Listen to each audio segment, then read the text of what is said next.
찬양하고 시작하도록 하겠습니다.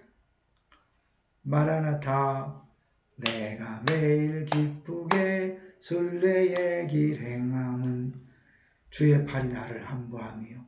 지금 코로나19와 또 이렇게 부도운 폭염이 계속되면서 지치고 어렵잖아요. 뭐 예수 믿어도 육체를 갖고 있기 때문에 피해갈 수 없는데, 그럼에도 불구하고 우리는 순례자라는 사실을 기억하면서 감사함으로 갔으면 좋겠습니다. 오늘 제목은 저주는 노, 죄는 예스인데요. 저는 잠시 들어가기로 하고요. 저주는 노, 죄는 예수다. 무슨 제목이냐면 택한 백성들이 망할 수 있나? 어떤 경우에 망하게 되는가, 그런 건데, 저주를 통해서는 절대로 망하지 않는다는 거죠. 외부에서 아무리 저주해도 외부의 공격으로는 망하지 않습니다. 그러나 죄는 예스. 죄 때문에는 망합니다. 그거를 보여주는 게 잘 아는 발람 사건이죠. 발람의 나귀로 유명하잖아요. 하나님이 택한 백성, 저주는 절대로 우리를 망하게 할 수 없다. 이제 그 얘기를 한 거고요. 발락과 발람, 이름이 비슷해서 많이 헷갈리죠. 저도 신학을 하기 전에는 이게 들을 때마다 헷갈리더라고요. 근데 발락은 왕이고요. 모압 왕이고 발람이 선지자죠. 근데 이제 아마 그 당시에 유명한 그런 점술가 겸 선지자였던 것 같아요. 그래서 아마 그 신비한 능력이 있다 그래서 발락 왕이 초대를 한 거죠. 왜냐하면 이스라엘이 그 큰 나라 아모리 족속을 정복하는 모습을 보면서요, 두려웠던 거예요. 야, 이제 저들을 가만뒀다가는 큰일 나겠다. 근데 도저히 군사력으로는 안 될 것 같으니까 이제 영적인 방법을 동원하는 거죠. 그건 뭐냐면 우리가 사극에도 많이 보지만 막 저주를 퍼부으면 그 저쪽에서 어려움을 당하잖아요. 그래서 한쪽에서 막 인형을 갖다가 막 찌르기도 하고 막 그러면 이쪽에서 막 소리 지르고 그런 거 많죠. 그런 것처럼 영적인 이제 사수를 통해서 이스라엘 백성들에게 어려움을 주려고 하는 건데, 하나님이 택한 백성이니까 그게 불가능한 거죠. 그래서 발람이 오려고 할 때 하나님이 처음에 가지 마라 그랬죠. 근데 돈에 욕심이 있으니까 또 한 번 물어보니까 하나님이 그럼 가라. 가되 내가 하라고 한 것만 해라. 그래서 왔는데 저주를 퍼부려고 하는데 어떻게 입에서 저주가 안 나가고 오히려 축복을 하게 되는 거죠. 그래서 이제 연달아 3번을 축복하는 모습을 보면서 발락이 쫓아 보내죠. 그리고 사실은 민수기에서 그냥 끝났기 때문에 없는 것처럼 보이는데 바로 그 다음 장, 오늘 우리가 읽었던 민수기 25장에 보면 이제 나오지 않지만 이 발람이 꾀를 낸 것을 볼 수 있어요. 그건 나중에 발람이 꾀냈다는 게 31장, 민수기 31장 16절에서 나오죠. 잠깐 보면요. 보라, 이들이 발람의 꾀를 쫓아 이스라엘 자손으로 부올의 사건에 여호와 앞에 범죄케 하여 여호와의 회중이 연병이 일어나게 했느니라. 오늘 읽은 본문에서는 이 발람이 한 짓이 나타나지 않지만 31장에서 분명히 나타나죠. 어떤 일이 있었죠?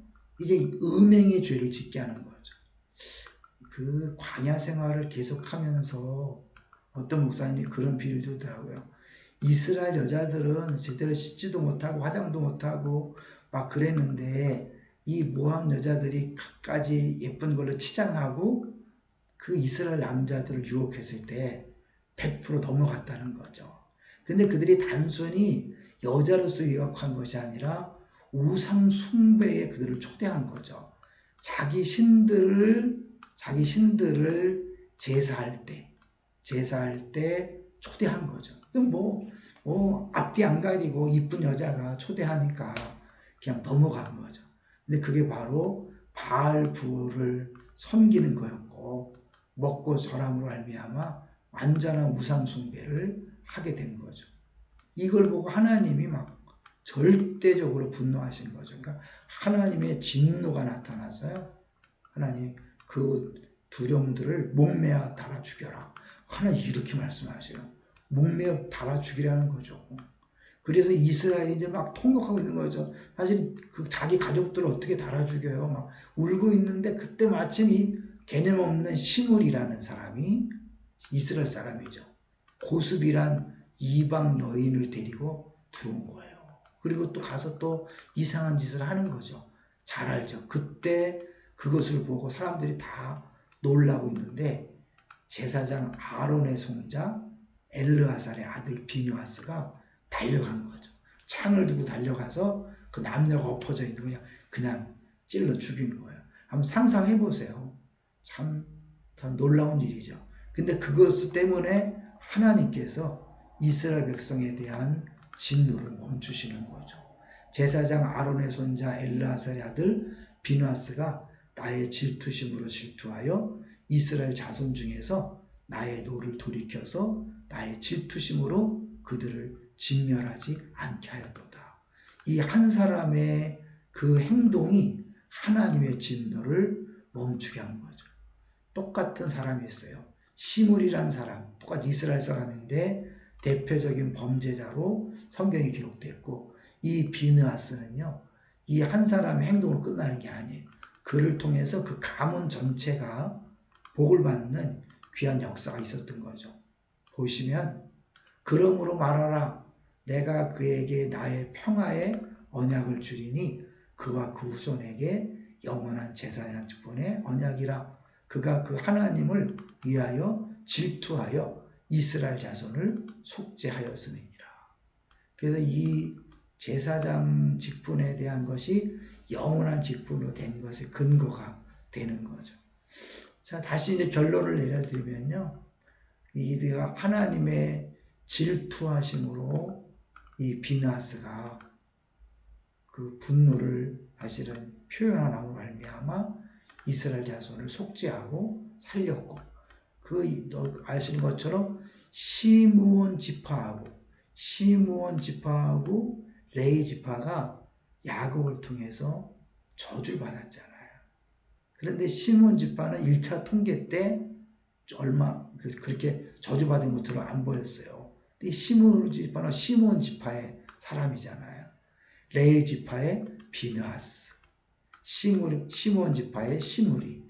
참 창세기 49장에서 똑같이 저주받은 지파지만 나중에 결과는 완전히 달라진 것을 볼 수 있죠.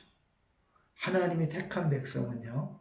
절대로 외부의 공격으로 망하지 않습니다. 그런 의미에서요. 코로나19나 또 주변 사람들이 아무리 난리치면서 우리를 힘들게 하고 괴롭게 한다 할지라도요. 우리가 그것 때문에 망하지 않는다는 걸 기억하세요.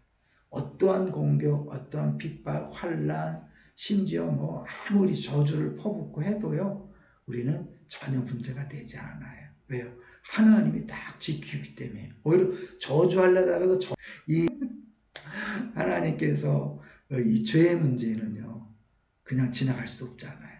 그러니까 이 발람이 꾀를 내서 야 이들은 저주로 안 된다. 그러니까 죄를 짓게 해라. 그래서 모압 여인들을 잘 단장을 시켜서 이스라엘 남자들을 유혹했고 그들이 단순히 그게 여자에 넘어간 게 아니라 우상 숭배에 빠지게 함으로 하나님이 가장 싫어하는 죄를 짓게 해서 망하게 한 거죠. 우리에게 적용이 되나요? 환경 조건, 공격, 두려울 필요 없습니다.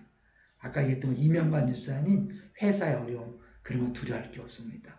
우리가 분명히 조심해야 될 것은 죄, 때로는 교만, 탐욕, 음한, 음행, 우상숭배 이런 죄의 문제 때문에 무너지는 거거든요. 망하는 거거든요. 우리 모든 성도님들 분명한 것을 깨닫고요. 이 죄와는 절대로 타협하지 않고 넘어가지 않고 어떠한 공격과 어떤 흐름에도 든든하게 자신 있게 담대하게 살아가시기를 주의 이름으로 축원합니다.